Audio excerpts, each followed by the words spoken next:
Good evening, televiewers. You're welcome to Prime Hour, the first for the week. This evening, we are going to be looking at the March parliamentary session that is ongoing in Yaoundé, with information circulating suggesting that there could be a possible constitutional reforms with some provisions touched to create either the position of a vice president in Cameroon, amongst others. We're going to be looking at the implications of that possibility. We, if time permits, are also going to be looking at the question as to why Anglophones are largely divided.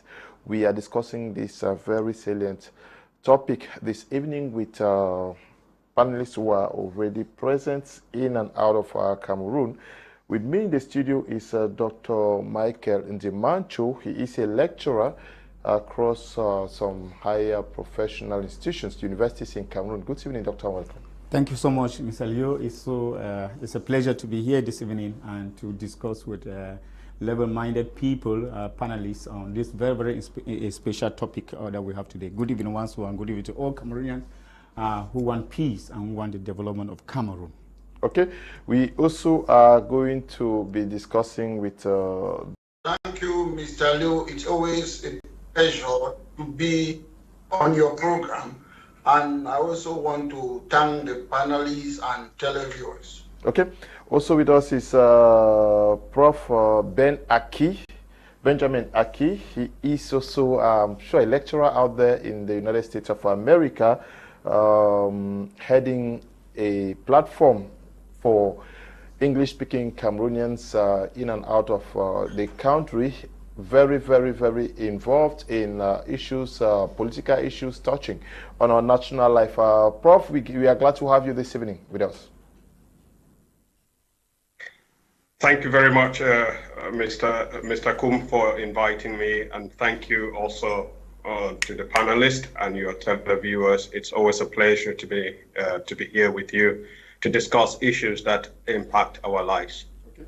We also are in the company of Ndifor Richard. He is a key activist, a civil society activist. He is going to be participating from the United States of America this evening.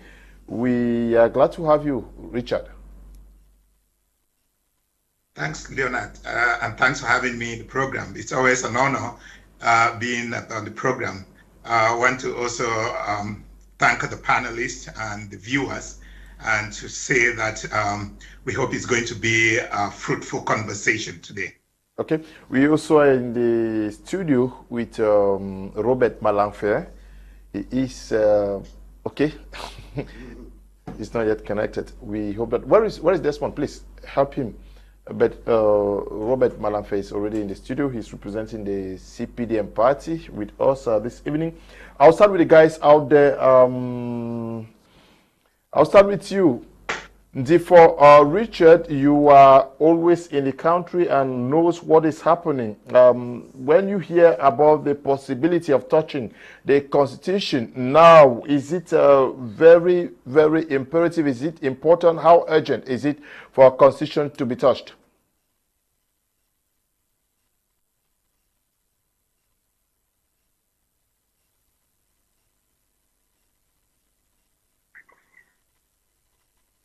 And Ndifor, we can't get what you are saying.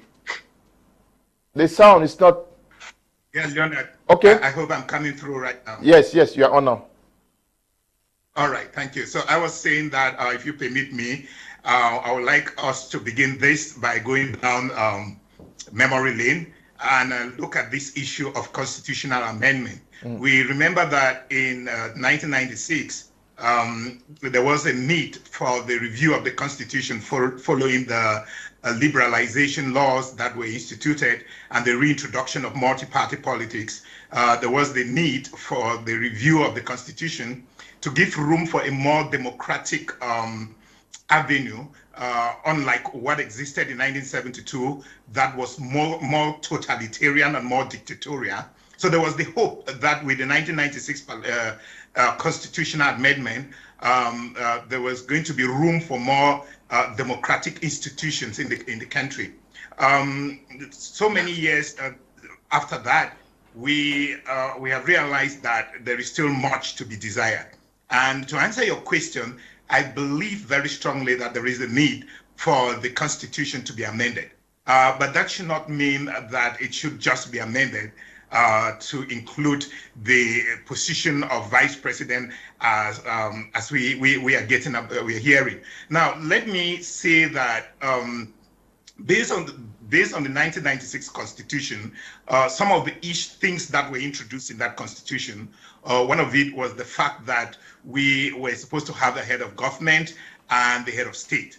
In that case, we had something like a semi-parliamentary or semi-presidential system of government, where the head of state will be in charge of ensuring the unity and integrity of the nation, while the head of government will be in charge of the policy, defining the policy of the country and implementing those policies. However, what we see today is that the prime minister is more or less subject to the president of the republic, who has the power to appoint and dismiss him together with his cabinet. The Constitution says that the prime minister, the government is appointed with consultation with the prime minister. But what we see is that the same decision that appoint the ministers is the same decision appointing the prime minister. Or better put, the prime minister is appointed a few minutes before the appointment of the minister. So leaves one to question, at what point was the prime minister consulted before the ministers were being appointed? So what we are seeing is a situation where the president of the republic, who is the head of state, carries a lot of power, so much power that makes the prime minister even less important, not even respected by the different ministerial, the different ministers. If you see what is happening today with regards to the teachers strike, you see most of the ministers, they keep referring to the president of the republic and keep saying that the president of the republic have not given them directives. Nobody's mentioning the prime minister. We have seen even from the time of Philemon Yang that there was this complaint that the different ministers do not have any respect for the prime minister. That is because the prime minister is just some kind of ceremonial head and has no real power. Most of the power lies in the hands of the president, who again has gone further to appoint some other bodies. We have prime minister in charge of territorial administration, prime minister in charge of this, all of this. No, they are not prime ministers. They are vice. They are vice. Prime minister. Okay. Let me get to Prof Ben. Prof Ben, how urgent is it for our constitution to be touched? Thank you for the question, Mr. Leo, and thank you, Richard, for setting this up. And I agree with everything you've said. I just wanted to come to the very general principle. Yes, the Constitution of Cameroon needs to be amended to become again the federal constitution of the Cameroon Federation. We know that that is what is supposed to happen, but let us go to the principle of constitutional amendment. The Constitution is a law about how to make law. So it is a very, very serious document. And even the 1996 that Richard Ndifor referred to, there was a whole process that led up to the drafting of that Constitution. There was whole consultation. It didn't go as far as it's supposed to be.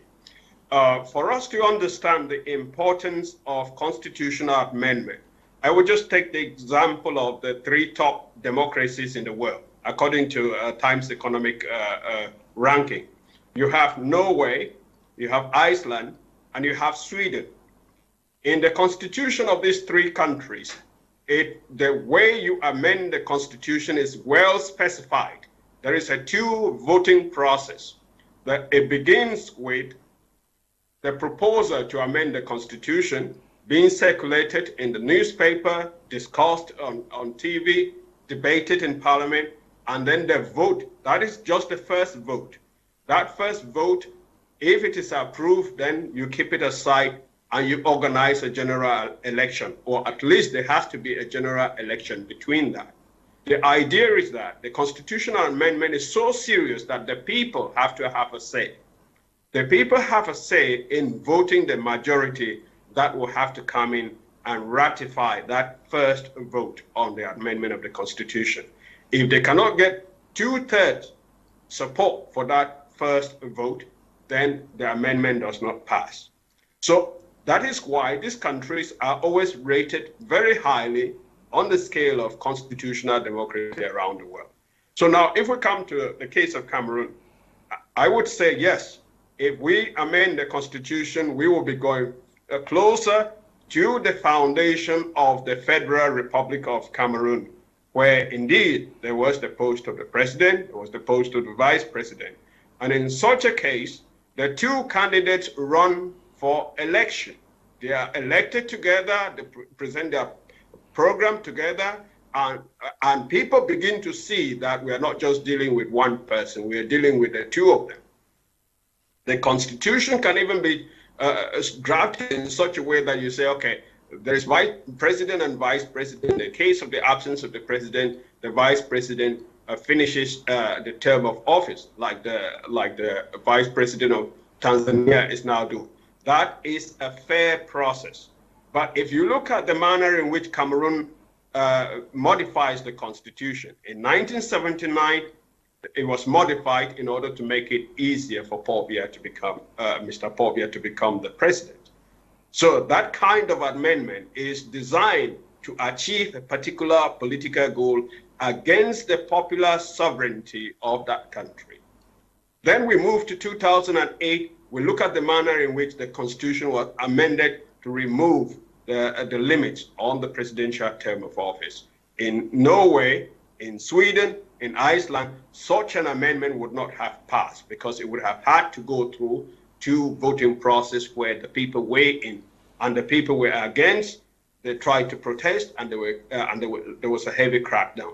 So now, in the present situation, Cameroon is facing a separatist uprising, and that separatist uprising has to be overcome by correcting the first constitutional violation that led to this contention. That means we have to go back to federation. And the way you do that is that the president of Cameroon has to come forward and admit that 1972 was a mistake. To correct that mistake, we will go back to a federation. I am therefore inviting people to come to a constitutional conference. Let's start talking about what will be in the new constitution. So that's the only way that you can understand that we are reasonably going towards reforming a constitution in the sense of being in line with the principles and values of constitutional democracy. Anything short of that is the same gymnastic that was played in 1979 to remove St. Muna from succession and put Mr. Paul Biya. It is the same thing that was done in 2008 to remove term limit and make Mr. Biya a president at will. So we need to reform the constitution. It begins with Cameroon admitting that 1972 was a constitutional violation.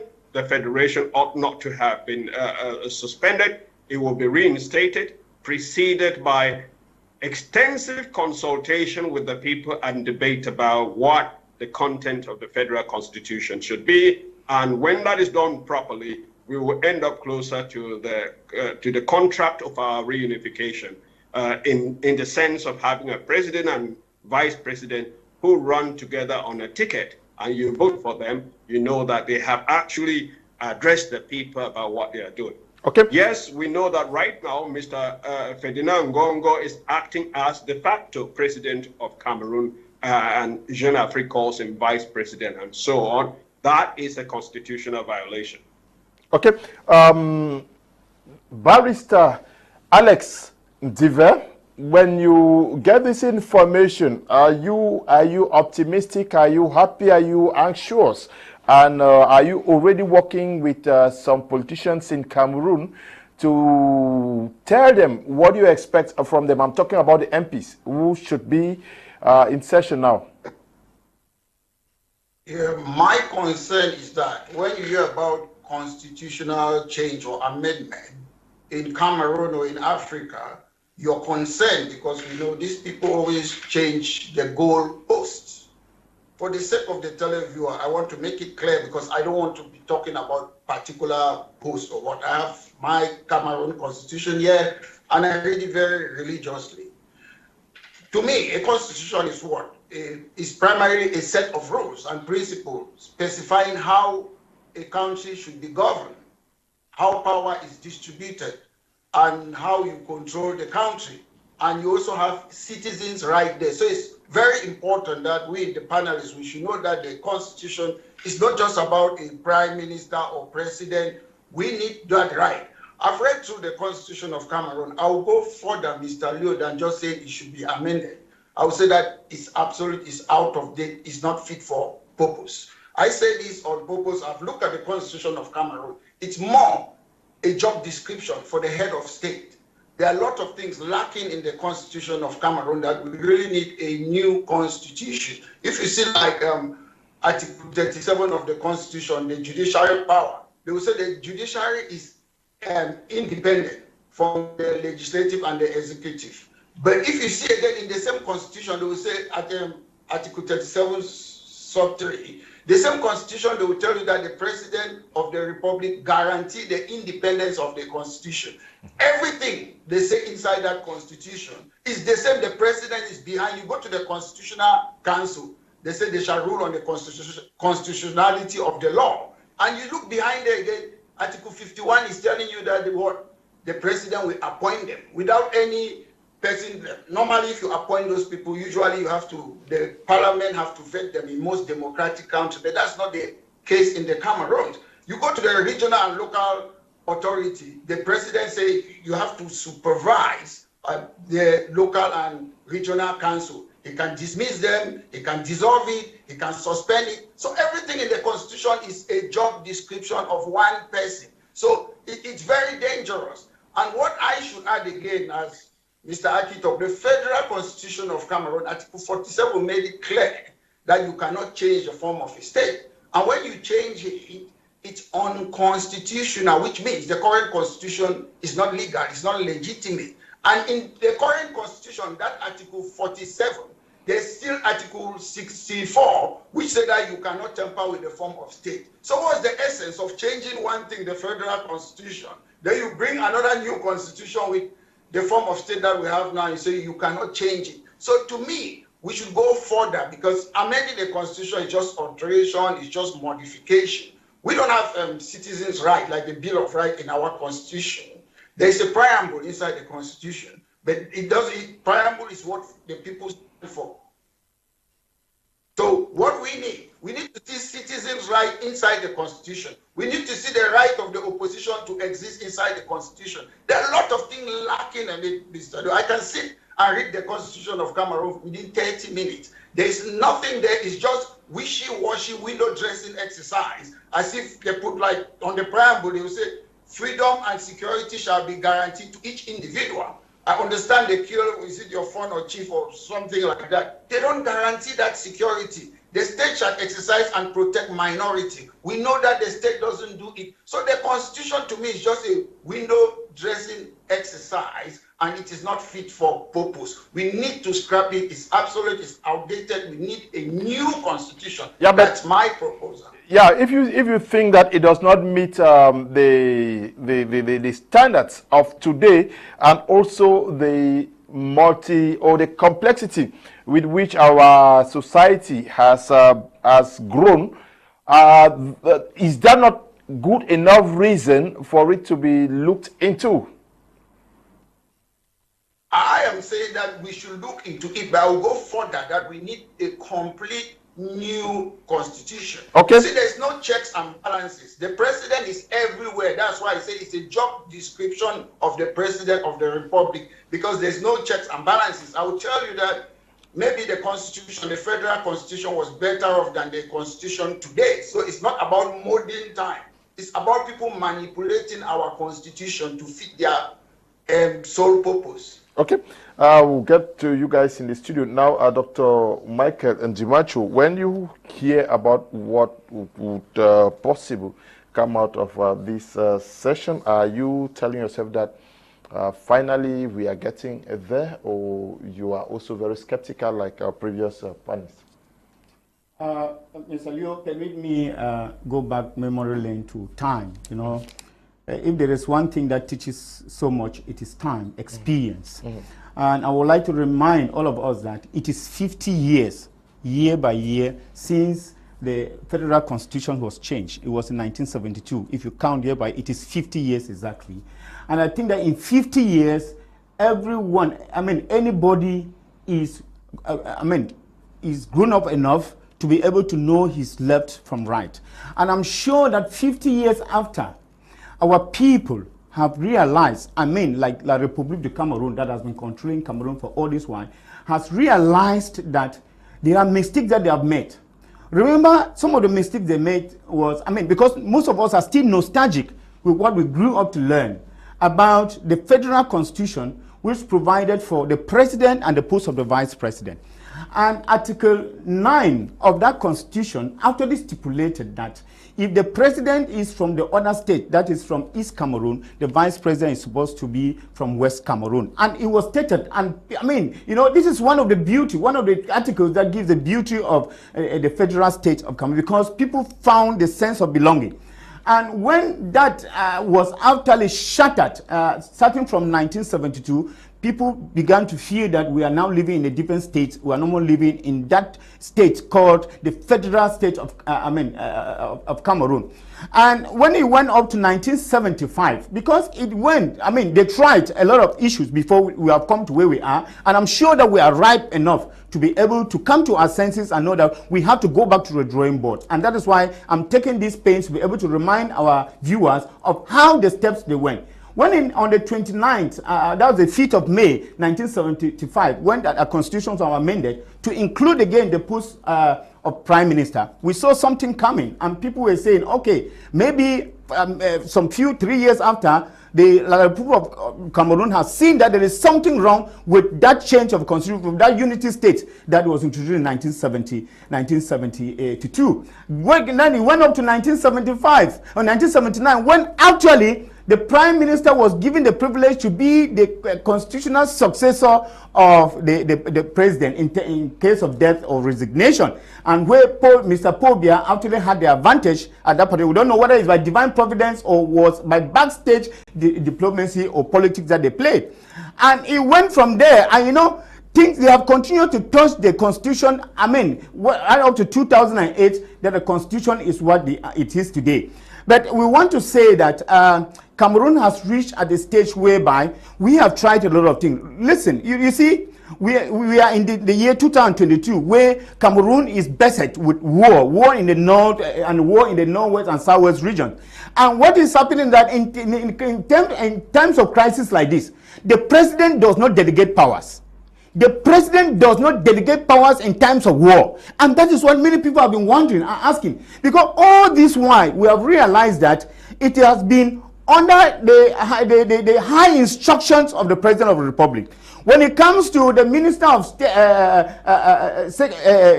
of Defense going to the war front, it is the head of state under the Secretary General who gives the instruction. The instruction is the high instruction for the head of state. If it is the Prime Minister, starting with Philip Young, when he had to go and appease the teachers and the lawyers in Bamenda, it was the Secretary General who sent the PM. It was under the high instruction of the head of state. When even Djongute has to go to Bamenda or to Buya, it is the SGG of the President of the Republic under the high instruction of the head of state. And then we are asking, even with the issue of COVID and whatsoever is happening in Cameroon, it is under the high instruction of the head of state. Now we are asking ourselves, is now Cameroon is now being ruled by under the distinguished or under the high instruction of the head of state? Now we have gone at the point whereby we have said no. At this point in time, the president doesn't need to talk through somebody.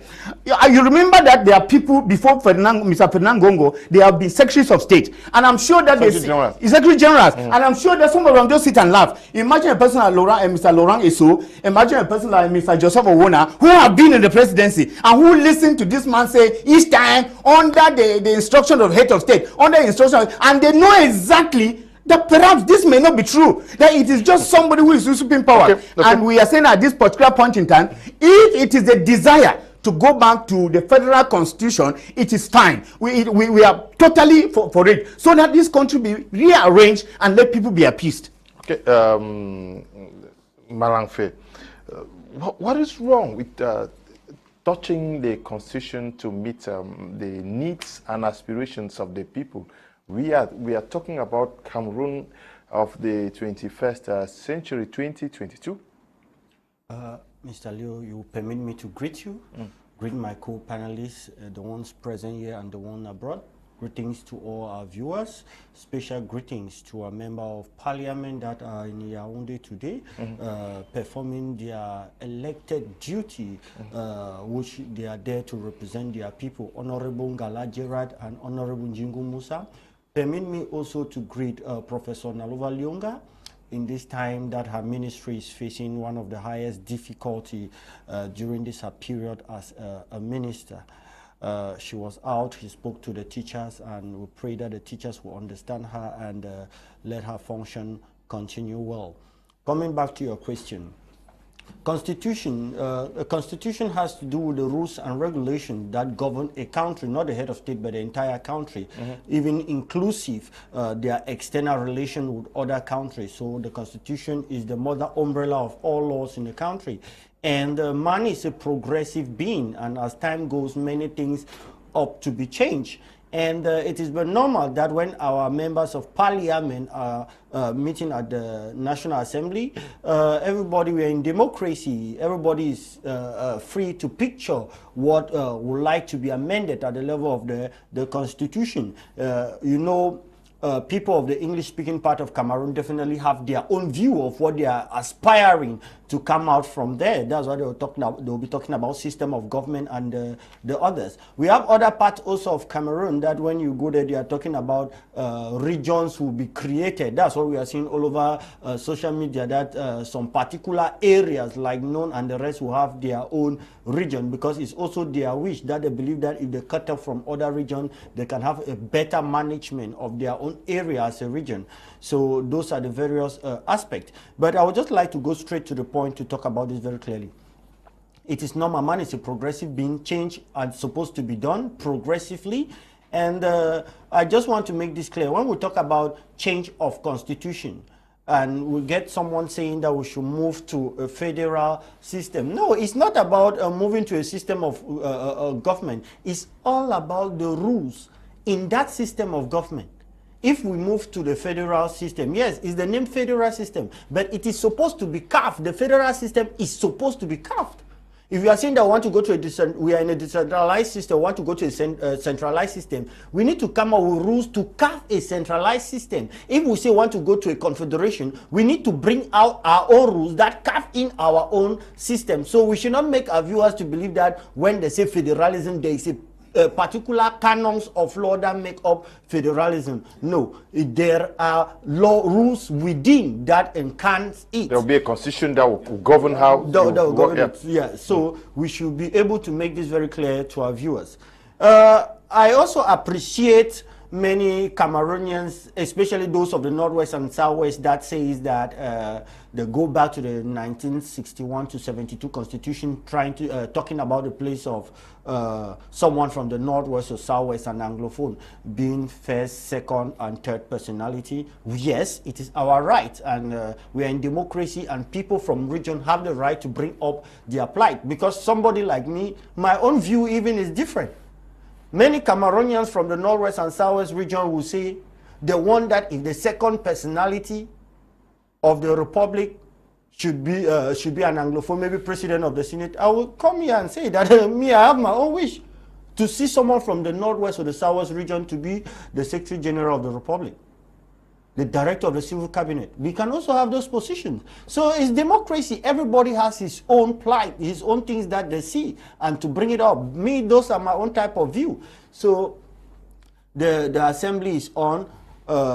I think they have not even elected a bureau member and changed many things, which I think that if certain things are supposed to be changed the way we are seeing at the newspapers, then certain things also are supposed to be changed also at the level of the various bureau at the two houses. But for right now, we are just analyzing what we see on social media and newspaper. We are waiting to for what will happen at the assembly. The truth is that I trust our parliamentarians. There are those that will stand up and speak from all the political parties. We've even seen some that have come out with a signed communique. So that's democracy, and they should know that if they don't do the job of the people that voted them and kept them in there, then 2025 is coming, which some of them may be voted out. That's just democracy. That's democracy.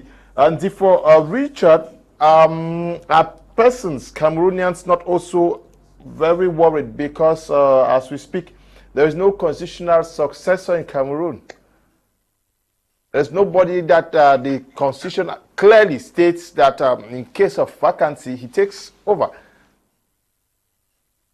Well, I think the constitution is very clear on that, in the absence of the president of the republic, the president of the Senate takes over from the president of the republic. Well, coming back to this issue of constitutional amendment, you see, the problem is not that we have our constitution being touched most frequently. As a matter of fact, like my CPM friend in the studio mentioned, it is very okay for the constitution to be amended to meet up with the changing time. However, the frequency of changing, and in addition, the purpose for which it is changed, as Professor Akih mentioned in his intervention, is a problem. It's a problem in Cameroon. For example, it is the reason for which the constitution is changed is so dangerous that puts even the security of the nation at stake. Because the purpose of the amendment of the constitution is to serve individual interests rather than serving the interests of the state. He mentioned a couple of examples, and those examples are there. Even in 2008, we saw that the constitution was amended. Many people were looking only at the fact that it gave the president an unlimited mandate, but it also went further to shield the president from every wrongdoing that he might have done while in office. It says that the president cannot be held accountable for those actions that he takes either in office or even by the time he leaves office. That is too much. That gives a overbearing power to the president of the republic. So what I'm saying is that, like I mentioned earlier, it is very, very important. Our constitution is so weak. The institutions of the constitution, we look at our parliament is at the beck and call of the president of the republic. And so the institutions are so weak. For those institutions to be strengthened, there is a need for the constitution to be amended. But this time around, for the constitution to be amended, the interest of the nation, the interest of the people of Cameroon should be put at the forefront, rather than the interest of an individual, the interest of one person. All along, it has been the interest of one. Right from 1979, the constitution was amended to favor Biya. From that moment, right up to now, as we speak, every single thought on the constitution has been done particularly to favor one person, which is quite disturbing and very dangerous for our nation. And so therefore, if these members of parliament who are sitting out there in Yaoundé, they are thinking of amending the constitution, that is perfectly fine.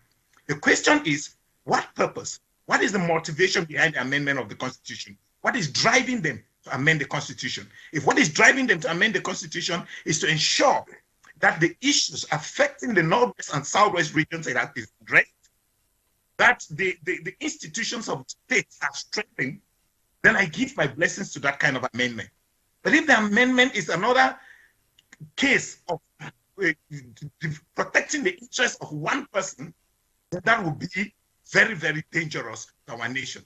So I will invite the members of parliament who are there to suggest that in amending, if they have to amend the constitution, several things have to be looked at. One, the form of the state, as the previous panelists have already mentioned.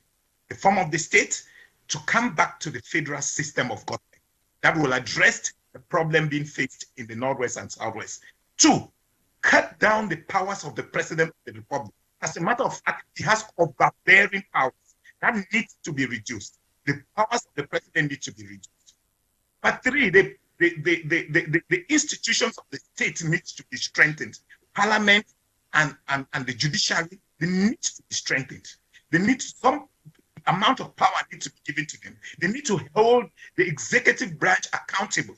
As a matter of fact, members of the executive, when appointed, especially members of cabinet, should be vetted by the parliament.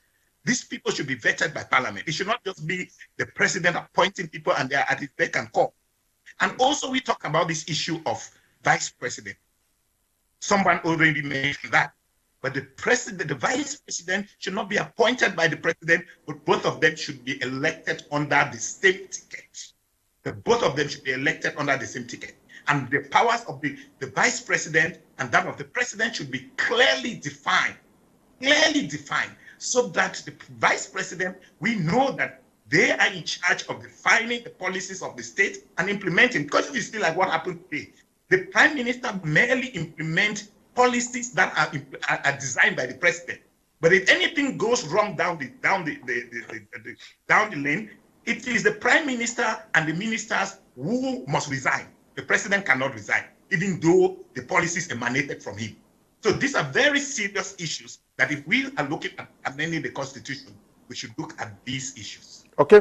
Prof Ben, I want us to stay with what I asked Ndifor earlier on. He says there is a constitutional successor. I think the Senate president, as per the Constitution today, will have to man the affairs of the nation for a period not more than 90 days, just to ensure that elections are organized and power transferred to whosoever is declared winner of such an election. You have observed what is happening in Africa, coup d'etats and a host of others. Don't you think that this issue of a constitutional successor is important for a country like Cameroon?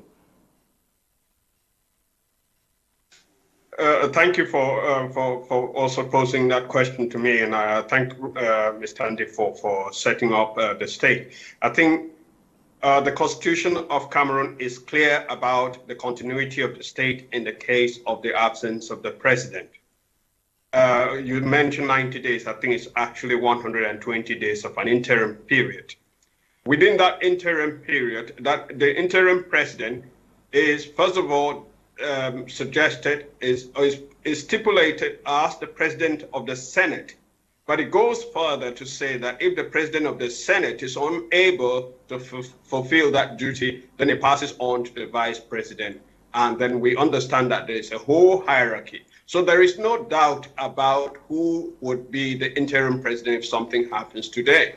Now, perhaps your question is motivated partly by the fact that the president of the Senate himself is not in the position of fulfilling his duties. And that's why our platform has been calling on him to resign.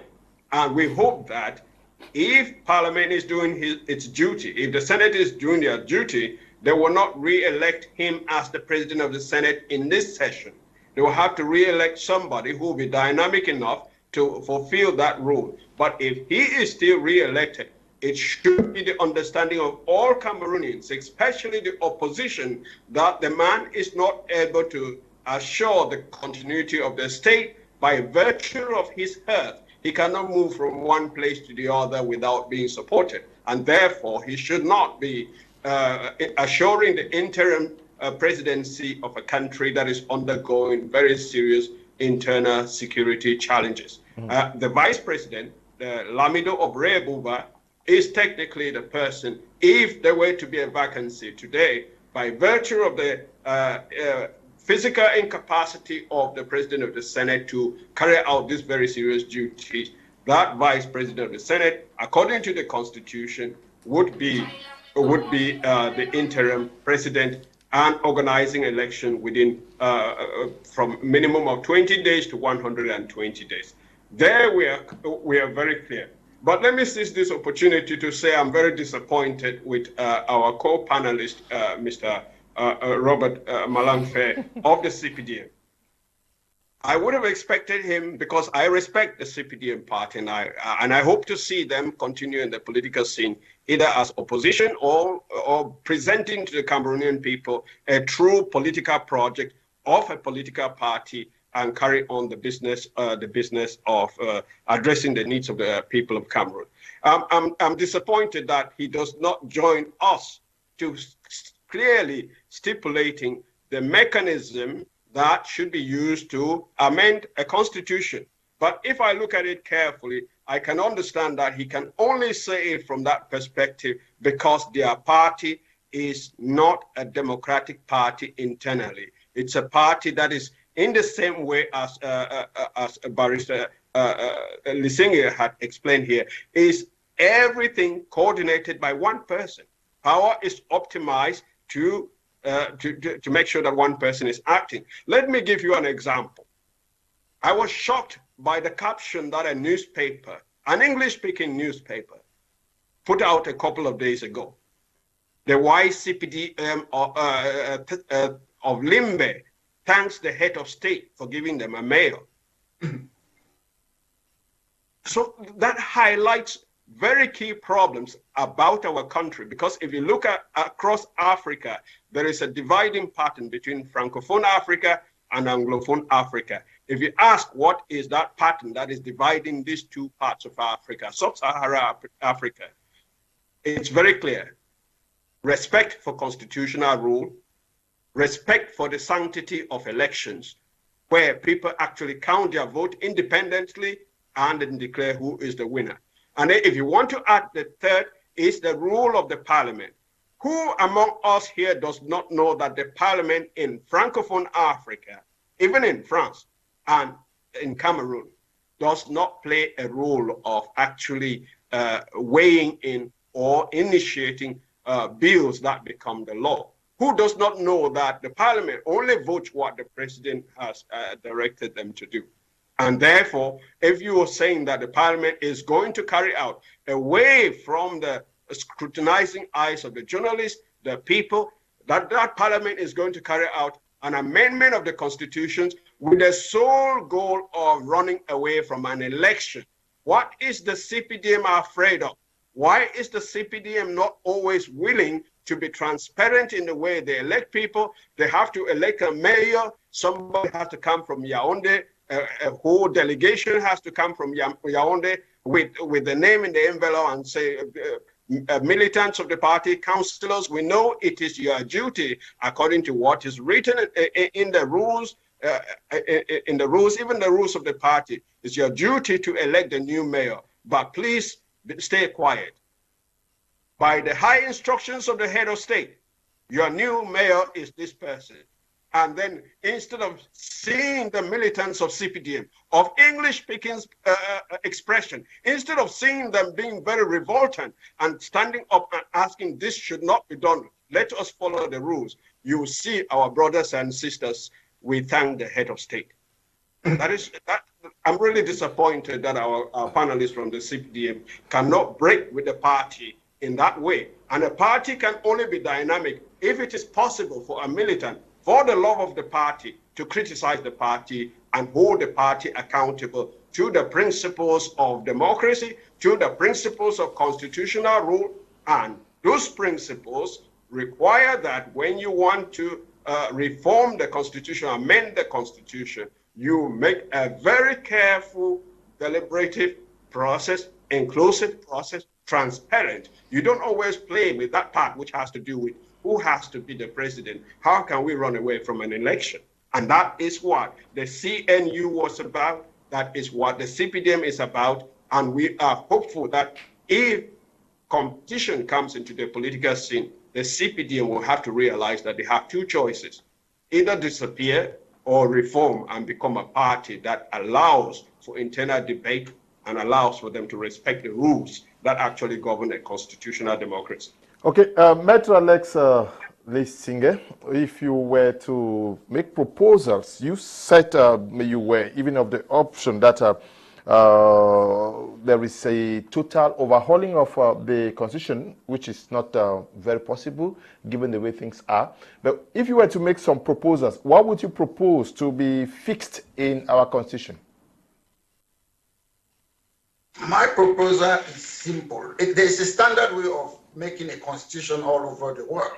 You have, in a democratic country, like in Cameroon, to be honest, there's no checks and balances. What I want to see a constitution that the right of the citizens are spelled out.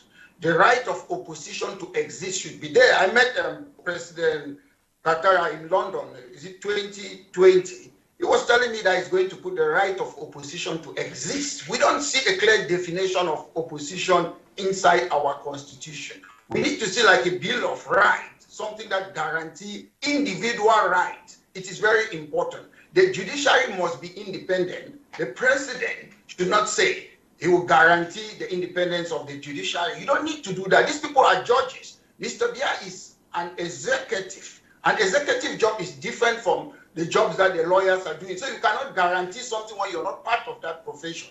And most especially, we talk about, because we're talking about bringing in a person to succeed Mr. Bia, there's something that is very important when we talk about Cameroon. We should still know that France is still controlling Cameroon. What I mean, the cooperation agreement of 1959 is still there. Nothing has changed. It is clear that France control that country politically, economically, they make our currency. It is still there. So we can sing as much as we want. How do we stop the de facto president of Cameroon, Mr. Macron? It's very important. We can sing and propose everything. If we don't look for a means to stop France to intervene in our country, then we have a lot of work or problem to do. That's my first concern even. It's not about even Mr. Bia, because if the president of Cameroon is not there today, another person will come in there. He cannot override France. It is clear. I saw in the newspaper this problem in Ukraine. Mr. Macron was saying that what? Oh, Africa, they will have food crisis. He's so concerned about Africa. He's crying more than the bereaved. If we don't kick France out of Cameroon, they will have difficulty. I don't see anything. And I want to thank Mr. Ben for bringing out what Mr. Robert Kedia said. I was so disappointed too by him, because he's talking about the members of parliament doing their duty. We should be very careful. This is a public domain. We shouldn't come here and mislead people. These members of parliament, they cannot talk about electricity, which is not in their constituency. They cannot talk about water. The Anglophone program have been going on. They cannot debate about it. And you say they are going to fulfill their duty. Then you talk again about that the laws are going to be made progressively. No, we are living today. If you make a law today, it's that the law should be applied immediately. There's nothing like progressively. That's a means to stay in power forever. And it is clear when it comes, whether it's federalism or decentralization. Mr. Kedia must tell you, there is a way that constitutional lawyers talk or debate about this issue. It is simple. Cameroon is not a homogeneous country. It's heterogeneous. That's how you look at it. It's not about what centralization can never work in a country like Cameroon. We are heterogeneous, which means we have our heritage, which colonial heritage, from La République to Southern Cameroon. Then we have our ethnicities. Centralization or federalism, it has to focus on the people, not on regions. Regions do not define us. When you look, most people in the Western country, they say, I'm English. You focus on English. I'm Scottish. We have our ethnicity. The laws and decentralization should focus on the ethnicity, our various clans, not about a region. What does region mean? It means nothing. Because in UK or in America, we have Northwest, we have Southwest. In those places, it's just geographical location. Constitution is there to look at the individual, your culture, your custom. That's what we need to do. It's not about region. Region of Northwest, Southwest doesn't mean anything for me. Cameroon was created by two trusteeship countries, which we inherited those colonial structures from them. Unfortunately, why we have this our Anglophone problem today is simple. Because if you see, the French part of Cameroon, they are using the institution that they inherited from France, like ENAM, which was created by General Charles de Gaulle in 1949. École Normale Supérieure, which was created in France in 1794. Military tribunal, which was created in France in 1793. So why is it that we too, the Anglophones, we too cannot use our own liberal institution? That's the question. If you are happy to use the institution like gendarme, prefer that came from France, why can we not use our jury system, our own system? We should balance it. That is our problem. And any Anglophone or even Francophone who will disagree with me, then you're not on planet Earth, you're somewhere else. Because we are calling for fair.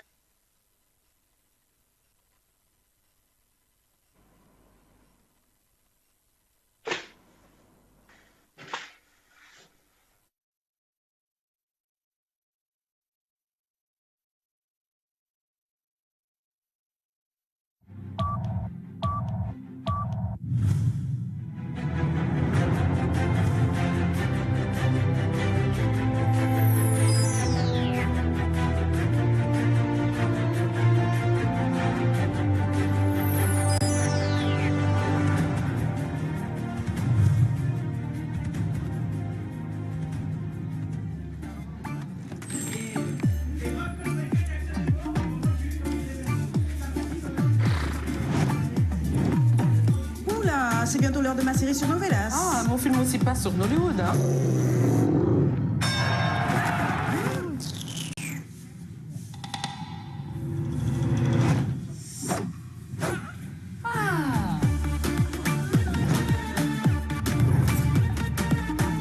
Avec la nouvelle application Canal+, retrouvez plus de 25 000 programmes en replay, profitez de 200 chaînes en direct et contrôlez votre consommation de data. Téléchargez-la dès maintenant, c'est inclus dans votre abonnement.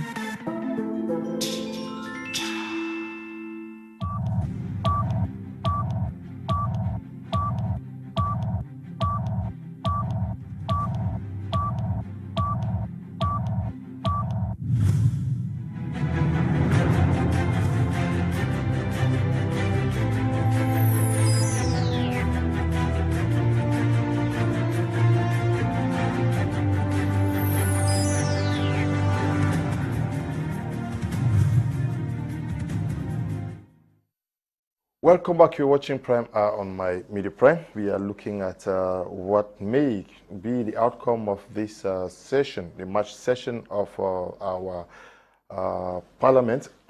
We are coming back to you, Dr. Michael Ndimancho. Let us look at what is happening in Cameroon. We're talking about the Anglophone crisis. People are talking about constitutional amendments, possible constitutional amendments. Already talking about the possible creation of the post of a vice president. How does that work out? Do you expect to see that post created and an Anglophone given the position? Mr. Leo, that would have been our wish, and you know that that is what the memorial we have, as I talked about, the federal system. But then we should look at why that federal system was abolished, because they were afraid that Anglophones will become too powerful and take over the country. And that is what has continued right up to now, continue with the Anglophone crisis. People think that when we talk about a federation, like some of us we have been talking about since 2016, that we want to go back to that federal system. And people, I mean, I've even had very educated people, Francophones, who, I mean, wonder, and they tell me they thought going back to federation means that we are separating. It means that there's a lot they do not understand. You see, these people are just unnecessarily scared. I don't know why. Why they are afraid that Anglophones should after rule this country. You see, starting from the abolition of the federal system, going up to 1992, when, of course, the only Anglophone had an opportunity to rule this country. I'm talking about John Fundi, and he was refused. We refused the opportunity. I don't think that it is now that these people, even refusing a federal system of government, would accept that an Anglophone should be, allowed to be the vice president of the republic in Cameroon, because they know that he will eventually rule this country. You know, given the fact that the future is bleak, we are even talking about somebody having a constitutional success from Cameroon. It is not, because you see, Ndive is just there, as the previous panelists said. You know, they say that elections will be organized at least 90 days and at most 120 days. You know, that is, I mean, insinuating that there is no continuity of the system in Cameroon. It means that if Ndive is just there to organize election, it doesn't still guarantee for a stable Cameroon thereafter. Anything can happen thereafter. And what they are trying to defend now is that they want to be sure of somebody who, even if Biya should kick the bucket today, they will have somebody who will go up to 2025 before organizing election. That is what they are looking at. But then I think that we really need to come back to the issue of the constitution, because there is this framework they call constitution, this tool. Why? I don't know why it the is. Constitutional Council? No, I mean the constitution itself. Okay. We do not. All this is because the constitution is not being respected. I want to come from many other panelists have talked about the Article 47 of the Federal Constitution, where they said, I mean, it was not supposed to be modified. That clause, I mean, indicated that that constitution was not supposed to undergo any modification or other changes, but it was done, and that is how it has gone up to today, and that is how the country is. You know, the constitution is like it is. I mean, there is the president of the republic is a strong man, and the constitution is down here. If he wants to tune it like it's and change the station, he just does it without thinking, and that is what is happening. Well, I'm not just he does that through the parliament. Well, he does it in the rubber stamp parliament, and we know that. I don't want to blame the CPDM so much, because this thing we see in every other party, Mr. Liu. I know that a dog cannot protect its master and biting at the same time. So they are merely singing their song because they want to maintain the status quo. That is fine. We have seen this also happen in other parties. I know of the Article 8.2 of the SDF, whereby, you know, that party was in one way shattered because of that kind of an article, where you find that somebody wanted to be a strong person in the party. So I think it is that kind of a thing that we have come to believe in our country, whereby we make rules and we want to be stronger than the rules that we have made. It is not supposed to be like that. And you know, it's the factor of an authoritarian government, whereby you find, like in Cameroon, I think is the barrister who made mention of, whereby you find even magistrates are appointed on the proposal of the Minister of Justice. If the magistrates are appointed on proposal of the Minister of Justice, then how do the magistrates go against what the minister? It means that again, it's the minister that has to control through the magistrate. And how do the magistrate deliver justice? It cannot be. Look at even the education system, Mr. Liu. You find that even at the level of university, vice chancellors are appointed. It is not an Anglophone system. Vice chancellors are supposed to be elected. And you find that even right down to the dean of studies, right to the head of department, they are appointed by the almighty head of state. It is a problem. Because now when you want to shake or want to correct a common head of department, he tells you that he enjoys the same appointment that you, the rector, enjoyed. And therefore you have nothing to tell me. I have the same presidential appointment as you did. And that is where we have a problem today. So the issue is that we have a very, very weak constitution, of course, that we need to change. Even come to the issue of the presidential mandate, the terms, you know, they were kept off. I mean, making the president that conquistador, you know, that almighty who will sit like this and decide. I think that the constitution is going to be that way, where the president too is supposed to feel that if he goes against this rule or this rule, he too is supposed to be punished. But when the president is for life, and he feels that, I mean, he's the almighty who dictates everything, there is nothing that we can write home for. And that is why we are not just calling for the change of constitution because we want somebody to take over the president. My problem is not about the change of people. We have problems in Cameroon because the people who are there didn't govern us well. We do not have problem with particular people. Okay, it should be a Northeast. It should be Ewane. It should be Bamileke. That is not my problem. But my problem is good governance and the real democracy that we should follow. And this is being shattered because we are beginning to look at individuals and looking at where they come from. Because we are looking at where they come from, we begin to ask questions on how they govern the people and how they bring their own individual. Somebody told me that if you go to the National Assembly and you go one step and second floor, you hear only people talking fufude or whatsoever. You go to the Prime Minister, the same thing. You go to the presidency, you only hear these people the same mother tongue talk. So that is the problem and that is why coming up to the 2018 election, we started hearing about people, you know, the tongue now. This is because of bad governance. That's why we started looking at individuals Go to a country like Tanzania, Zambia, where we lost the great leader Magufuli. I'm telling you, at the time that Magufuli died, Tanzania. At the time that Magufuli died, nobody knew from which tribe he came from in Tanzania. They simply, if you ask a Tanzanian, he will simply tell you that Magufuli is a Tanzanian. But come to Cameroon. Where is the president of Cameroon from? Somebody spot you right from his individual village and from his household and his family. Go to Nigeria, they will tell you. Go to Kenya, they will tell you where the president comes from. This is not so. This is happening because there is a lot of nepotism, there's a lot of favoritism, and it's because presidents do not deliver. They do not deliver the promises that they give to the people during their manifestos. Good evening, Mr. Liu and all the panelists. This program is very, very educative. I wish all Cameroonians watch this program. Elonge Ewane is writing from Malangfe. Good evening to you, Ewane. Good evening, Mr. Liu Ernest is writing from Amended. I don't know why we, after this many years, we Anglophones, people keep seeing ourselves as not fit to be head of state. You are sitting there and wishing English-speaking persons to be Senate President or Secretary General at the President. Why? Let me tell you people, Cameroon will be heaven on earth the day we take over the country to govern, okay? They say this crisis and the education system and the teachers' problem. Oh, I don't know what you're talking about. Good evening, Mr. Leo Bechem Bernard is writing from Kumba. All what we need to do in Cameroon is serious prayers every day, okay? This one reads, good evening, Mr. Leo. Why do some people, including some of your panelists, think that an Anglophone should only be a vice president? Must he only be second in command? Eno Molu is writing from Bomenda. Yes. Good evening, Mr. Leo.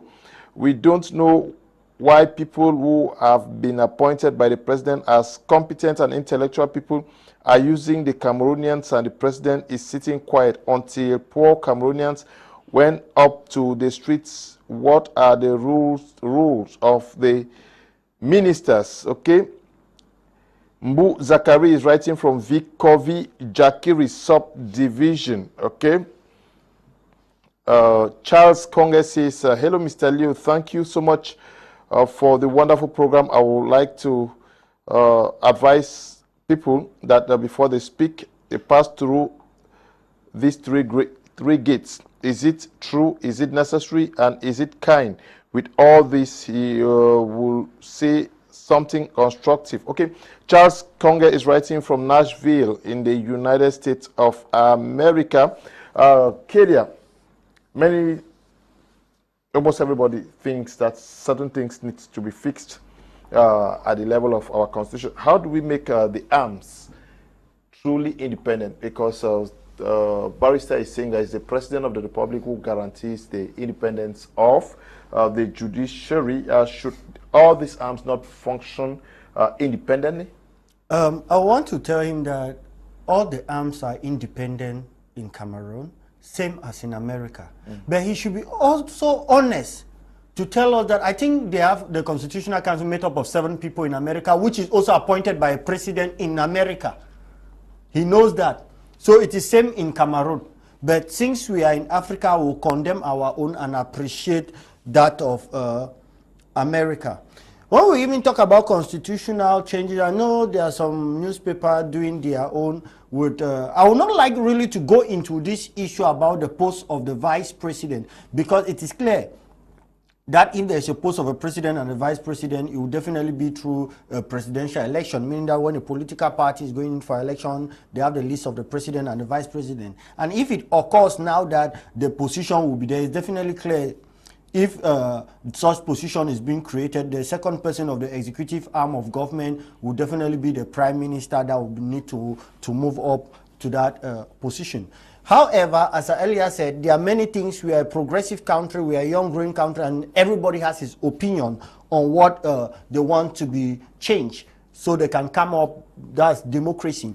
To go further, Mr. Leo, one of our co-panelists, Professor Bernard, if I'm not making a mistake, talked about the fact that the Senate president is incapacitated. No, those are words we should not use.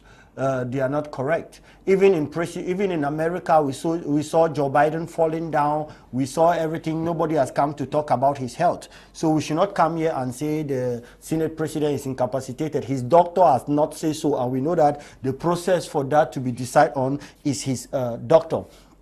He also went further to talk about the fact that CPDM youths in Limbe were thanking the head of state. It is we thank the head of state because we like what he's doing.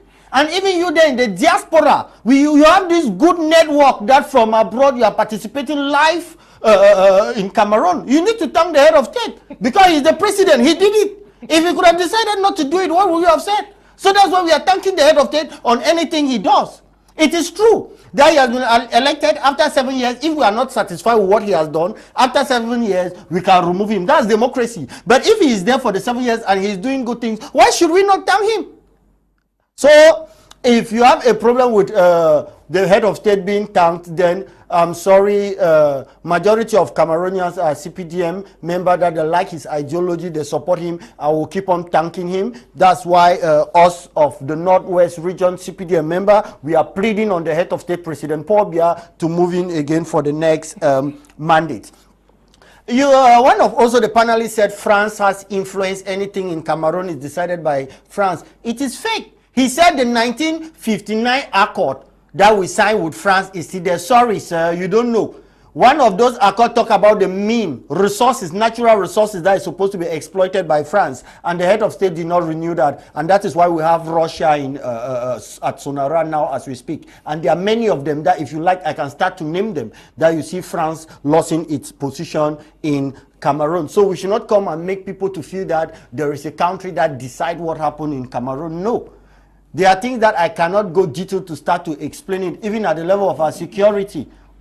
So I would not like to really go detail into that, but what is sure is that Cameroon today is being ruled by the lion man, President Paul Biya, and not by somebody in France, as you try to stipulate to our viewers that are here watching us.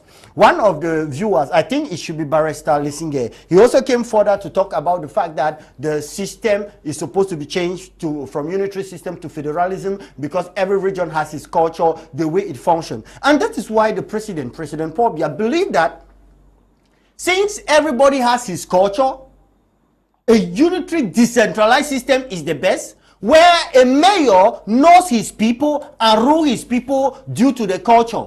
For instance, Mr. Leo, let us take the Southwest region. They have different cultures.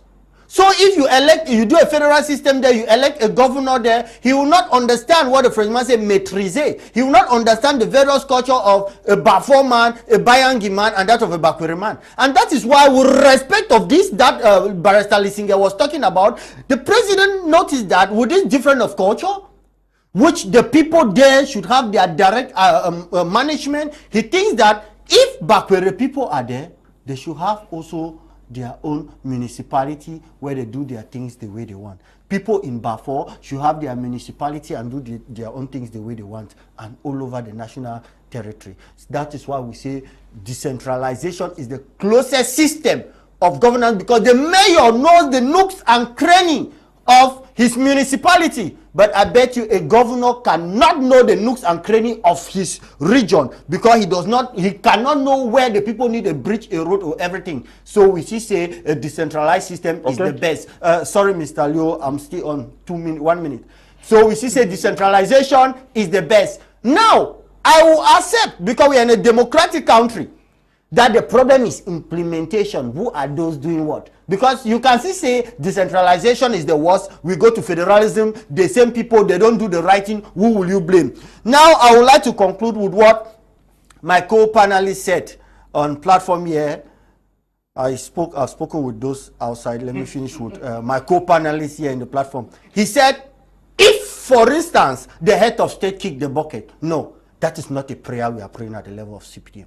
The head of state will not kick the bucket. He will be there to lead the Cameroonian people, because that's his destiny. And the opposition should wait for the head of state 2025 and 2032, if possible, because he will be there to lead the Cameroonian people. And it is not my decision, but it is the will of the masses that want him to be there. Okay. Ndifor Richard, please, can you come in with respect to this issue of the constitution. How do we guarantee the independence of the different arms? How can the constitution be fixed to work in that direction, so that the judiciary is not accused of not playing their role independently? The legislature also, why not the Constitutional Council? They are there to ensure that these things are aptly implemented as stipulated in the Constitution. How do we work at the Constitution to guarantee all of this, and not the President?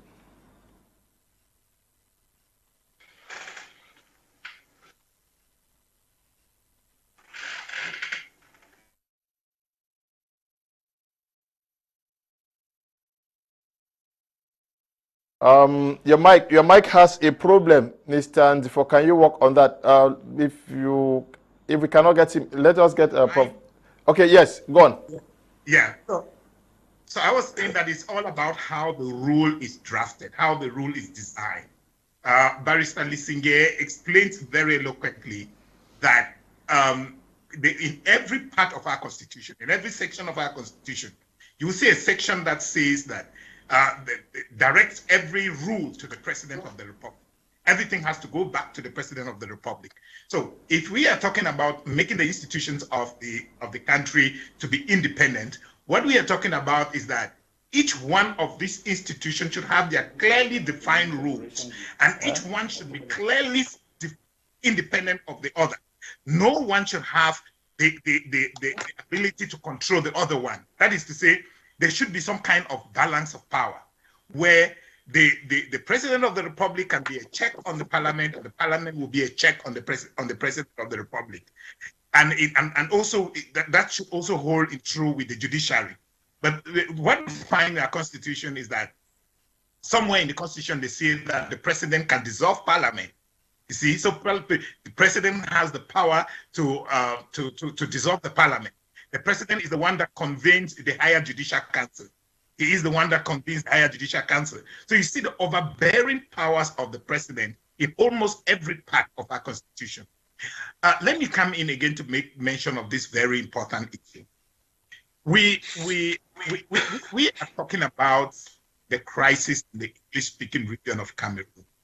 And when we are talking about this crisis, it is important that in every constitution, in any constitutional amendment that has to be done, this issue must be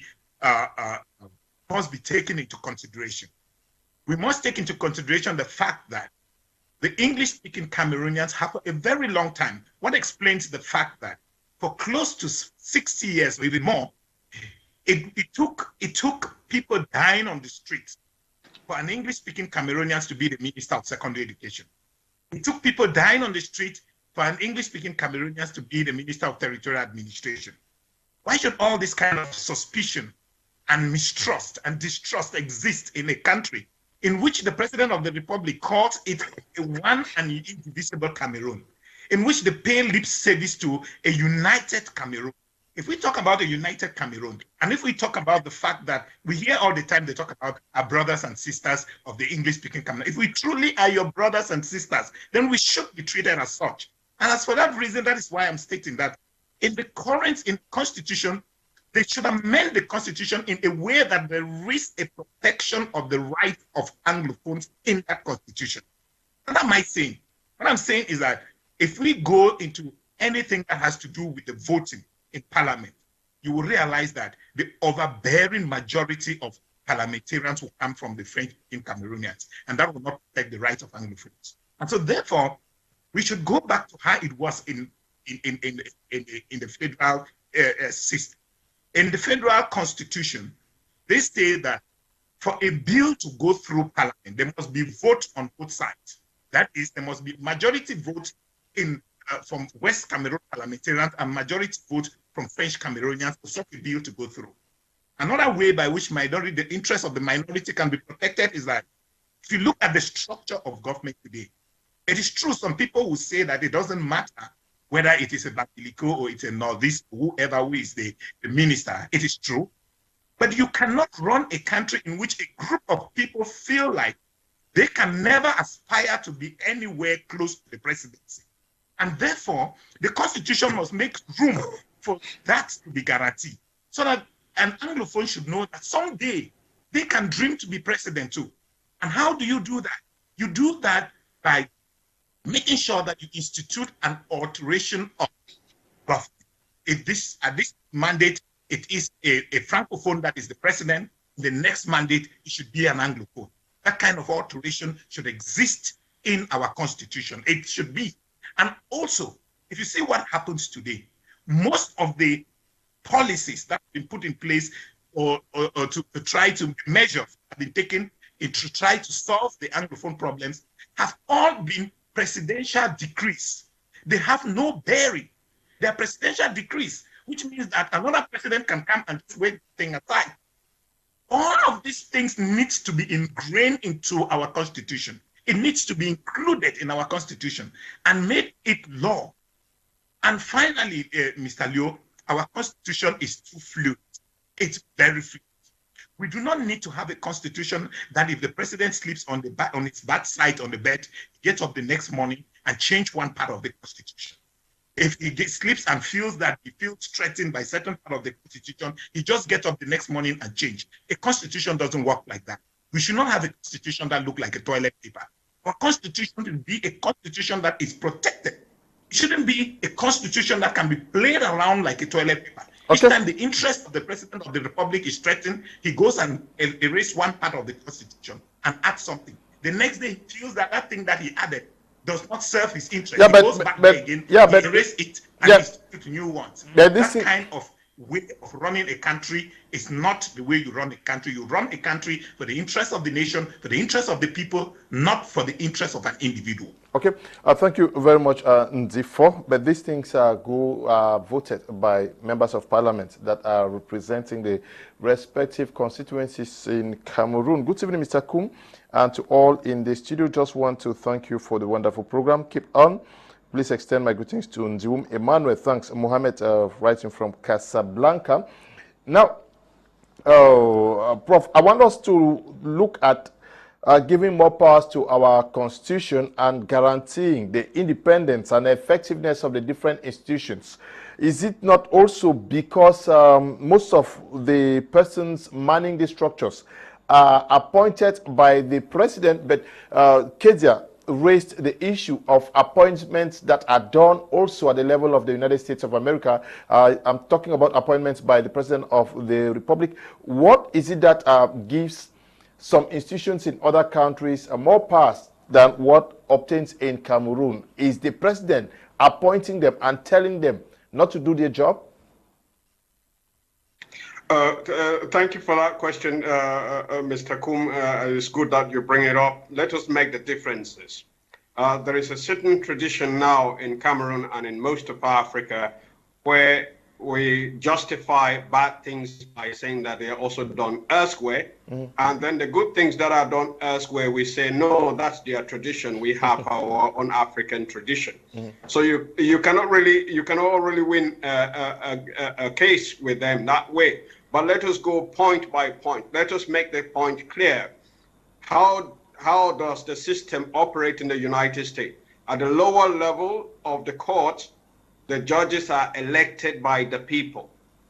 You go out, you run for election, and you say, I want to be the judge of this court, and you win. You win directly from the people. The people entrust you to deliver justice. You don't do well, they vote you out the next time. As you go up higher to the federal level and the Supreme Court, the president appoints a candidate. That is not a guarantee that that candidate is going to become the judge. That candidate has to pass through the Senate.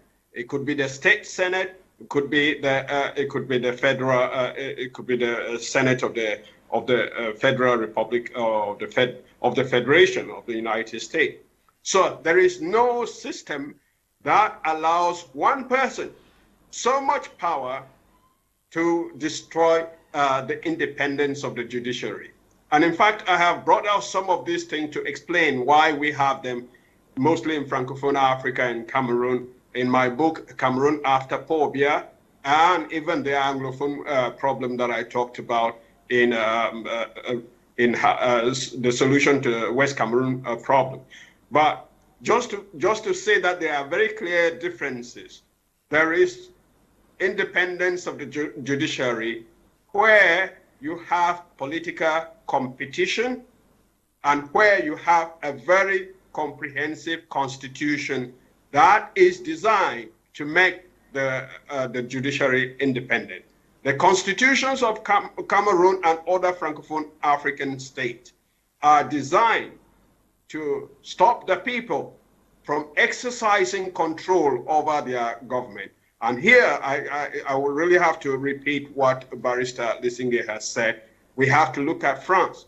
And it is not this narrative of the supporters of Mr. Biya saying that he has liberated Cameroon from France. It's false. We are still deeply embedded in the system, and the design of that system is to make sure that there is no independence of the judiciary and there's no political competition. So let's come to political competition. I'm not worried about writing into the constitution that an Anglophone should be here, an Anglophone should be here. The competition will deliver that because our people are capable. Even if you look at the prime ministers who have been appointed since most of them started being Anglophones, in almost all the cabinet, the Anglophone prime minister commands a lot more respect among all Cameroonians. So, and if you come to the multi-party election that happened in 1992, who won the election? There is evidence that the winner of the election was Mr. Frundi, and he was an Anglophone. We did not need to go through the CPDM or the CNU and write in that now it is time for you to have an Anglophone. Where the competition is allowed, it is possible to have that. So my question comes back to Mr. Robert Kedia. Kedia, why is it that the CPDM is afraid of competition? Why is it that parties are brutalized? Why is it that when a party becomes competitive, then you run in there and you destroy that party, you go left and right? In fact, it is competition. And when you look carefully in Africa, in Francophone Africa and Anglophone Africa, you begin to see very clear differences that people win election maybe with 55, 60%, but in Francophone countries, because of this brutalizing mechanism where you have to project the sense of unity, the sense of consensus, people win with 60, 70%, 80%, 90%. That is an indication that the political system, we don't have the rights of the citizens protected. We don't have the rights of the opposition protected. Yep. And if you have those rights protected, then you get to a point where even if you had the situation now that the president is appointing the judges, then you end up having judges who are appointed by a president from this party and judges appointed by a president from another party, because the competition produces that kind of situation. Yeah, but so if you don't have competition, and there is reason they don't want competition, there is reason that they don't allow people to actually exercise that. And one question you would ask the CPDM government, they have been running this government for long. Why was the constitution amended in 1996 and the decentralization that they are praising now? It was put into the constitution in 1996. When was it implemented? 2020. And why was it implemented? Because Anglophones took up arms that they were fighting for separation. That is the kind of country that despises the constitution. In fact, the system set up by France and Francophone Africa, the constitution has no meaning. It can be manipulated. But if the elections have no meaning, the results are prepared in one way or the other, or you brutalize the parties that have a chance to be competitive. So these are the challenges. What stops? What? Yeah, very briefly, we have what is called the Constitutional Council in Cameroon. Is it not there to ensure that there is a clear respect for constitutional provisions? What stops them? Do they expect the president to come and tell them to do their job? Let us first of all see that Constitutional Council was put in about 20 years ago, and it was only brought in 2020 because Anglophones took up arms. And one of the key arguments we were making when I started my activism, it was very clear that whatever problem we have, we can solve it through a constitutional process and a political process where people like this, and I thank all the panelists, this is the culture that we are trying to sell to our brothers and sisters in the Francophone area. We can sit and talk about our issues, and if we care about the country, we will always arrive at a solution. So the Constitutional Council, let us ask the question, the Constitution requires every person coming into public office to declare their assets before and after. It's there in the Constitution. Why has the president not even set the example of respecting it? Because the Constitution doesn't have the power that it should have in a constitutional democracy. So if we look at the Constitutional Council, the composition, who appointed these judges, then we end up with the same system that they were appointed and they did not have any scrutiny. And if they had scrutiny, it would be very easy to point out that some of these people are the architects of the problems we have today in Cameroon. Okay, thank you very much. So we can actually see that the system is set up.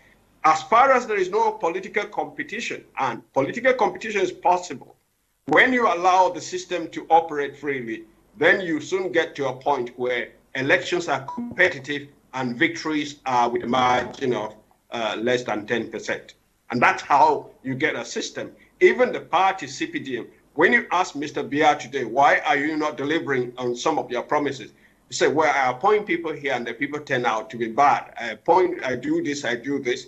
And he ends up sending them to whatever the special court that he has set up to try these people. That court does not even meet the criterion of justice within a system. Okay. Because as much as when you have this justice system made up, you have to be able to take your case, appeal it, and then transparently define out. Okay. It turns out that that court is there to punish political. Okay. Yeah, Prof. Because you can see the standards. You can see the standards. Prof, we're going to be coming back to you. Good topic, Mr. Liu, and your panelists today are wonderful. Mr. This well-sped is talking in the line of party discipline. He can't say anything against his party. Kudos to the participants. Brought great contribution. Peter is writing from Limbe. I'm sure he wanted to spell Kedia. Difficult to spell. Hello, Mr. Liu. If we were talking about a peaceful country, then some parties will cease to exist.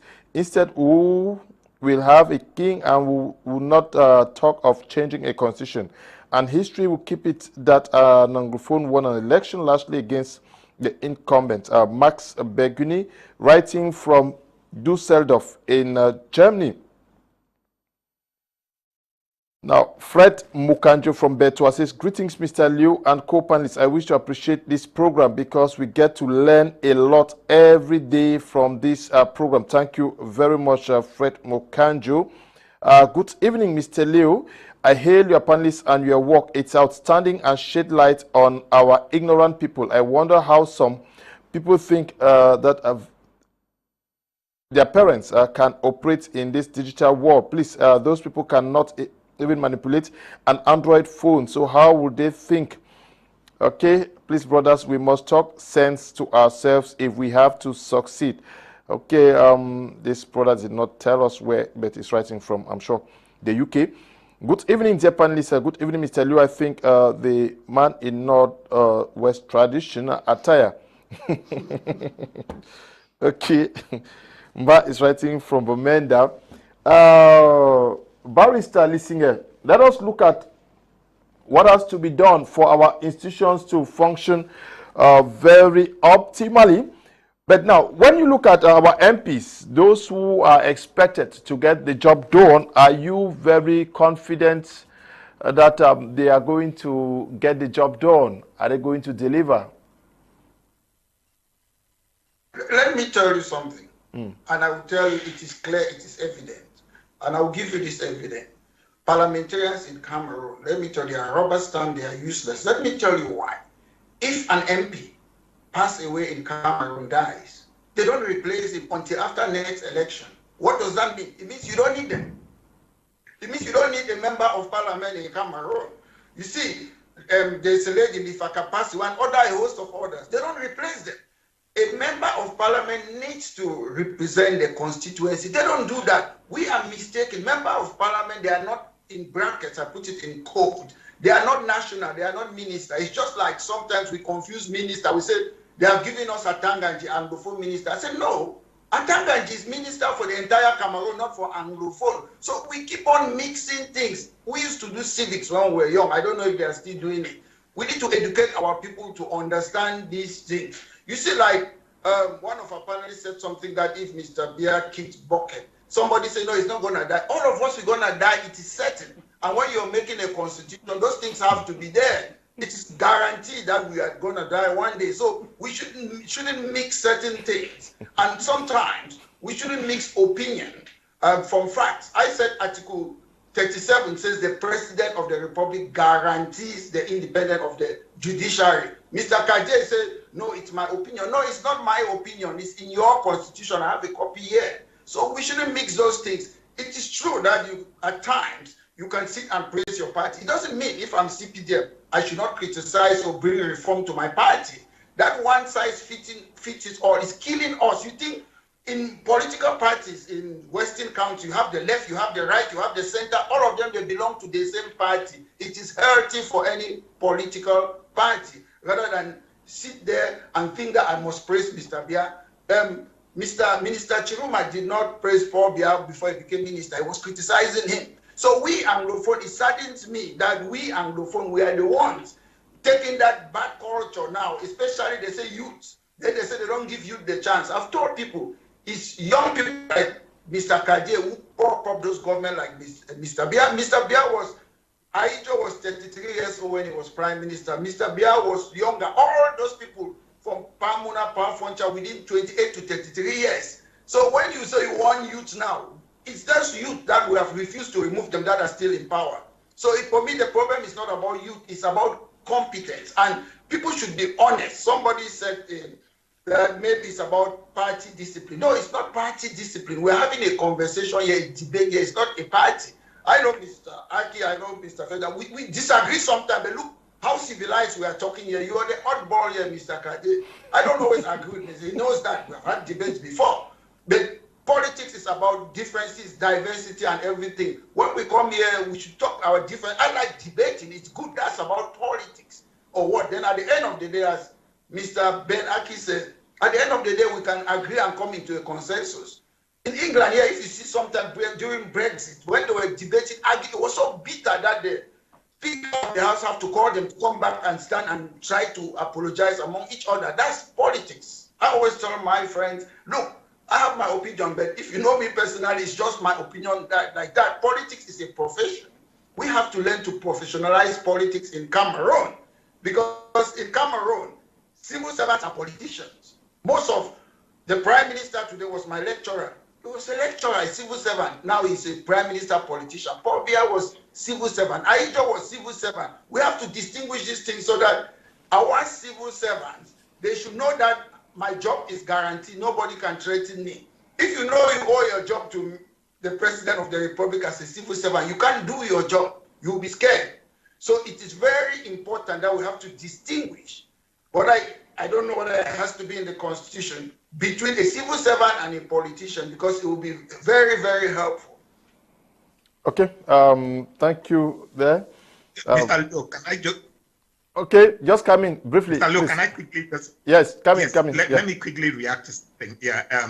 I got Professor Akih made mention of this issue of, we can always have an Anglophone president and that it should be competition. And I think I heard Barrister Lisinge made reference to that too. But here is the thing. We are living in a diverse country. We cannot take what happened in 1992 and bring it up today. If you look at it very clearly, you will see that it will be very difficult for, in the present context that we are, if nothing is done in the Constitution to protect the interests of Anglophones, it becomes very difficult for an Anglophone to ever rise up to that position of being the President of the Republic. Look, we are not comparing Cameroon and the Western world.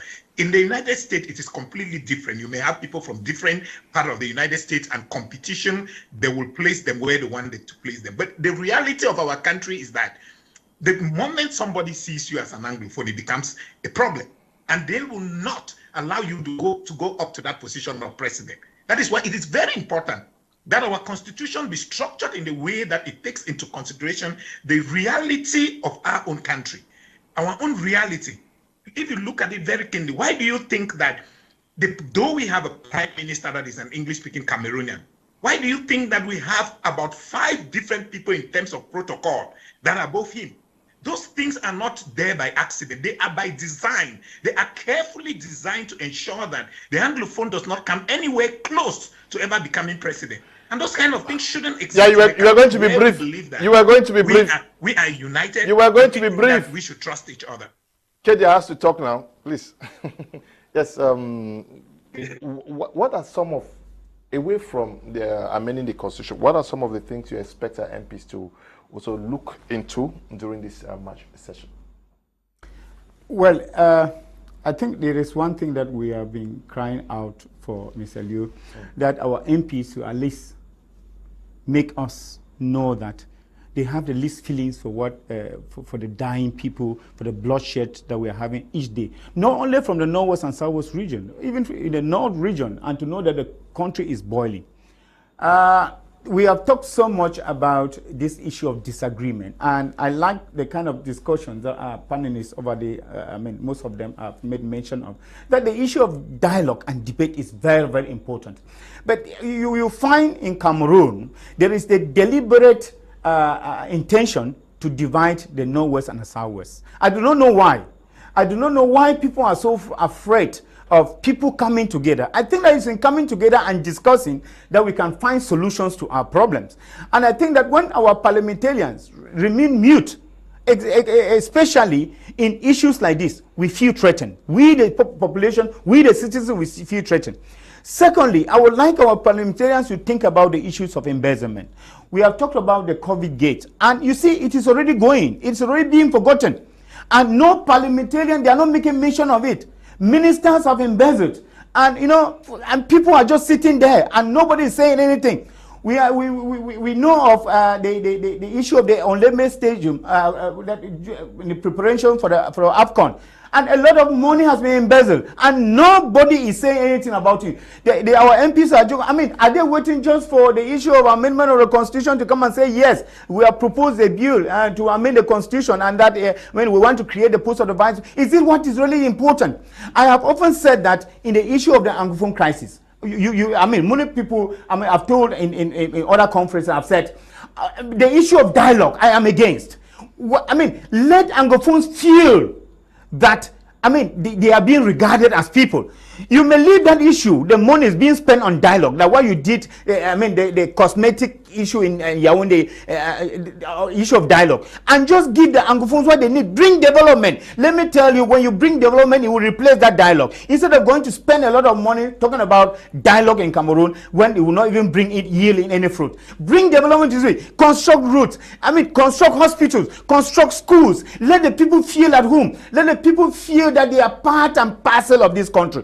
And we want parliamentarians to be able to sit up and talk. Somebody, I mean, I admired the parliamentarians for, is it Mizam? I don't know why Mizam West, Mr. Kumasi, Honorable Kumasi, who stood up and spoke. I mean, the man spoke truth to power, and all of us we were happy listening to the man and watching. And all the, the TV station, all they took note of that and they reported that. This is what we wanted. But it's just that when you say like this, when you speak like this, people are afraid of those who speak the truth.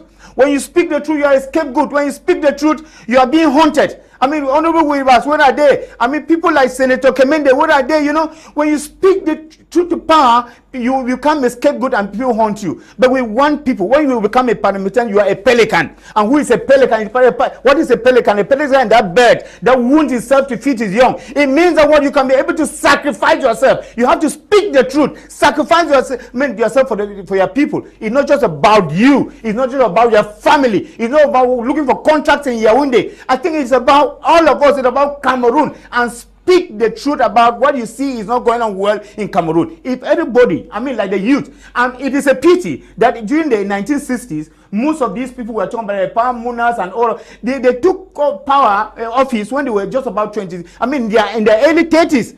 What is it in the 21st century? Youth still feel that they are still young to take power, and they keep on adoring and singing the praises of old people. When even the early years, when we didn't think that youth should be this courageous, you had those youths who took up power at the age of 28, at the age of 30, at the age of 31. And today, the 21st century, we youth, we are just watching. And we think that, and you find somebody who is at the age of 48 or 50 at the president of and saying that this is the youth, he is a youth. Meanwhile, you have the real youths here who have to take up power, and they are defending those old people who cannot even change anything in this country. I mean, good evening to you, Akere Joel, and to you, Papa Vali, Papa. All of you guys are watching on social media.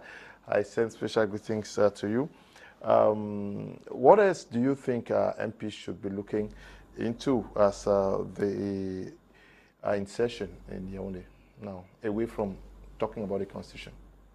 All right, I'll pay attention to them, especially those of the Northwest and Southwest region, to pay attention about reconstruction of our region. This crisis has really brought untold damage that they are supposed to focus. I was one of those that was even looking at people pacing that we need a stadium in the Northwest. I quickly came out to say, no, that's not a priority. This crisis have destroyed many schools that we need them back. This crisis have destroyed many hospitals, which the situations are very, very sad.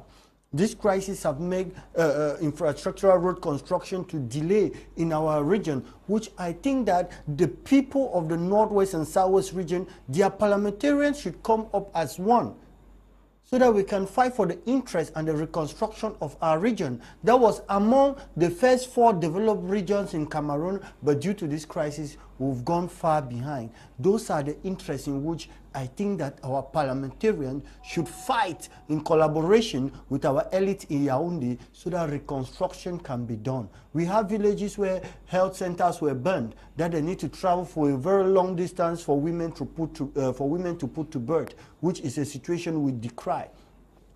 That's the most important thing, I think. But I will go further again, Mr. Kum Leonard, to say this. It's on this platform that everybody accuses me that I am young and I'm praising old people, whereas it's for youth to take power. A youth was just elected in Limbe as a city mayor. Same people that are saying that I am a youth and youth we are supposed to take power, they are still the old one criticizing that young man that have been given that position that he was appointed. That is the problem we have. They'll come here, they'll say it as if they are making me to feel that you are youth, you are supporting an old man, but yet they are criticizing a young man that has been elected. Mr. Kum Leonard, all over the world, not only in Cameroon, before there is an election, a party sits behind, make an election internally before they send their representative in the general election, where they will be representative of other political parties. When they want to decide who will be the city mayor here in Douala, all the councillors of CPDM will sit beside, have their internal election, and a delegation is sent to supervise that. Then they present their candidate, where there will be other representatives like PCRN and the other SDF that want to go in for that position. That is what the delegation always present to do within the CPDM, so that we present our candidate to go in for an election if there are other representatives of other political parties. Is that not democracy? What do we want? But when it happens here, we start to call him. But I praise the young man that have been appointed there in Limbe, and I know he will continue. So he was appointed? He was elected in Limbe.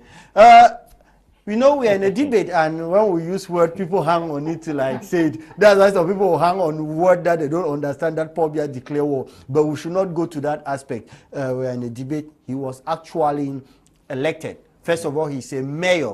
Before being he's a councillor. Before being that he's a councillor. Before being a councillor, it means that he represents people that elected him. And generally, all councillors have come together and they have elected him, and he's there. He's a youth. We should appreciate it. That is what we are supposed to do to build a nation. Within my party, as a young person, do you people think we don't debate? Do you people think that when they go there at the assembly, do you think us English-speaking Cameroonians, elites, we are there in Yaoundé is yes, sir? Do you people know the struggling that is going in there? So maybe why you people think that when they say that post is there, you think, no. That is why I even say our own elites there are struggling, but our own media should be able to sell out our own elite. Do you think that when the newspapers start to do like that, do you know what is happening behind? Us there, we are looking at the position too. And we need the backup of our people. But mostly at times our people, especially those of the Northwest and Southwest, don't support their elites. They criticize. That's the problem we are having. Okay, we have just 5 more minutes. I'm going to give a minute to each of you guys, the panelists, to say just one word, and then we call it a day. I'll start with you, Ndifor Richard. Your last, what else away from the Constitution do you expect our MPs to look into during the session? Yeah, Leonard, apart from the Constitution, the one thing which we have been calling on this Parliament to look at is the current crisis in the Northwest and Southwest region. It is very imperative that they, as the representative of the people, they present this, they put this on the table of the National Assembly and have a conversation about it. I don't see what is wrong in having a discussion about it. I don't know why it is a taboo subject. So it is my hope that for once they will come to reason and they will bring it to the table. And also, I am looking at the road, the Bafoussam-Bamenda Highway, which is completely impassable. I hope that they are going to talk about it and take some decisions that will ensure that work at that road begins immediately. Okay, thank you very much, Prof. Ben, what do you expect MPs to do? Are you engaging with them? Are you talking with them to also talk on some of your preoccupations? Thank you very much for a rich program, Mr. Leo. I would just say that where we stand now in Cameroon, the conflict in Northwest and Southwest in West Cameroon, it's a very serious issue. We cannot do reconstruction without resolution of the conflict. Resolution of the conflict starts with recognizing that the federal structure that was demolished unconstitutionally in 1972 has to be brought back. And that is the key constitutional reform that we should be talking about. And within that reform, we will no longer have senior divisional officer, governors, and all of these people who are appointed. We cannot say that we have resolved the political problem. And in fact, if we don't do it, we will not be able to overcome the separatist movement. And our position as federalists is that separation is against the Constitution. The unitary state, whether it's decentralized or is under high instructions or whatever, is not accepted as part of the contract of reunification of Cameroon. So for the members of parliament right now, what we do need to understand is that they are all acting under high instructions, and there is very little that you can constructively achieve by engaging with them. So what we expect to see is that there will be an election. There has to be a presidential election, and the central focus of that presidential election should be the return to federalism. And that's why we are encouraging people from West Cameroon to register, to get their voting card and wait for that political event that will come. I don't have much to expect from these members of parliament. What I can only say is that they should not tamper with the Constitution, because that is an invitation for civil war. And what needs to happen now is that the Constitution needs to be respected, and if there is a vacancy, it should be filled by an election. The central focus of that election should be, how do we return to federalism? That's what interests us. And when we return to federalism, there will no longer be divisional officers, senior divisional officers, governors, and our universities will not have their professors appointed or recruited from Yaoundé. We will do it locally. Okay. Barrister Lisinge, your last words. I don't know whether you don't have friends who are at the National Assembly. You should have some of them who are MPs today. Are you engaging them? What are you telling them right now? Well, I even have one of my classmates in Guakele. I'm not sure if he's still a parliamentarian, but however, what I will be telling them, if they have that powers, is that they should ask a question why we have people like the head of state, President Forba, who came in Commercial Avenue 30 years ago and promised us Ring Road Deep Sea Port 30 years ago. He could not deliver. They should tell us how come that there's a Prime Minister, Chief John Gute, told us that there's going to be Bamenda Babaju Road, and this deep sea port will start, and they cannot deliver. I want to know again too, they should try to bring something like what we call Proceeds of Crime Act, which when you put people like Mendoza, Desiree Engo in prison, they should bring that money back. They shouldn't just lock them up and we don't see the money. They should seize their properties, because if they were guilty of embezzling money, it means it's taxpayers' money, so they should get it back. Those things are important, and I like to comment all the things also that the other panelists they said. I don't need to be repeating them. Okay. Thank you very much. Yeah, thank you too. What are you guys doing at the level of civil society? You just talk. Well, we are engaging the parliamentarians. Civil society, we take on the slogan of the SDF.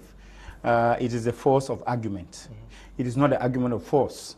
And we are engaging the parliamentarians to find out from the individual ministers, the Minister of Secondary Education, Higher Education, Minister of Health, to find out from them why people have to strike, to go to the street before they have to pay them.